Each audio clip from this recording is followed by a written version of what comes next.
At 2:47 a.m., when the world feels thin and fragile, and even the highway seems to be holding its breath, Marcus Hale pulled his weather-beaten pickup into the cracked parking lot of a roadside diner that most people passed without noticing.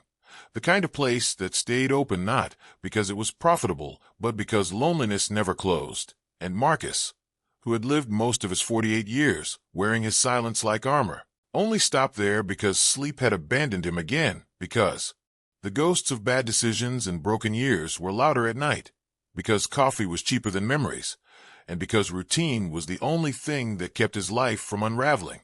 But that night routine cracked the moment he pushed open the diner door and saw a small girl sitting alone in a vinyl booth near the window, her feet dangling above the floor, her hoodie 2 sizes too big, her fingers wrapped tightly around a chipped mug, as if it were the last solid thing in her world. And Marcus would later realize that what caught his attention wasn't her dirt-smudged face or the bruises blooming faintly on her wrists, but the way she sat perfectly still, like prey that had learned movement could be dangerous, like a child who understood too much about what happens when you draw attention to yourself.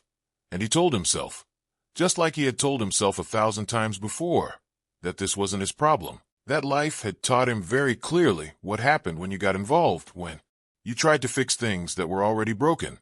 But something in his chest tightened anyway, a quiet ache he hadn't felt since he was a boy hiding under his bed while his parents fought. And he ordered his coffee and took a seat at the counter, facing away from her, pretending not to notice as the waitress whispered to the cook that the kid had been there since before midnight, pretending not to hear the tremor in the girl's breathing whenever the door chimed and another stranger walked in, pretending until the girl slipped out of her booth and walked toward him with careful, measured steps, like she had rehearsed this moment 100 times in her head. And when she stopped beside him, she didn't look up right away, just stared at his hands resting on the counter, scarred and rough and unmistakably belonging to someone who'd lived a hard life.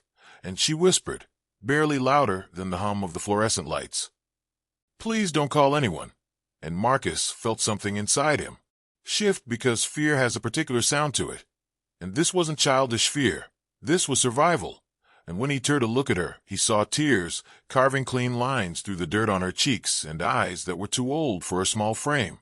And he asked her name gently, not because he expected an answer, but because kindness sometimes starts with offering someone the dignity of being seen.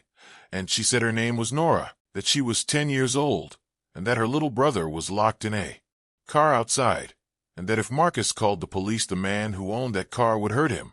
And Marcus's instincts, honed through years he rarely spoke about, years running with men who lived outside the law and learned quickly who was lying and who was desperate, told him this was real, that this was not a story invented for attention. And when he followed her gaze through the diner window and saw a sedan idling at the edge of the lot with fogged-up glass and a small hand pressed desperately against the rear window, something cold and deliberate settled in his chest, the kind of calm that arrives right before violence or resolve.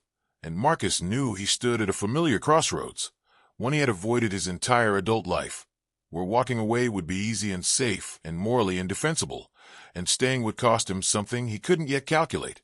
But he also knew that if he stood up and left, if he finished his coffee and disappeared into the night, like he always did, that hand on the glass would haunt him forever.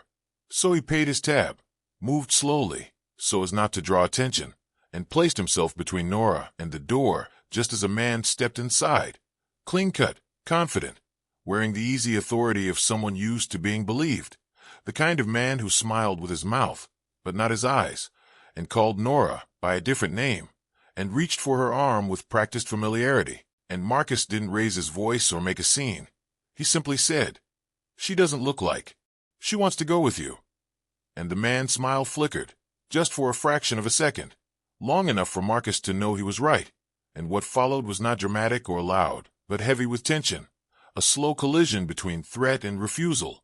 And when the man muttered about misunderstandings and reached for his pocket, Marcus acted on instinct and years of muscle memory, stepping in, twisting the man's wrist just enough to stop whatever came next, and telling Nora to run to the bathroom and lock the door. And when the roar of motorcycle engines cut through the night minutes later, it wasn't chaos that arrived but structure. Men Marcus trusted because they had learned their own lines the hard way.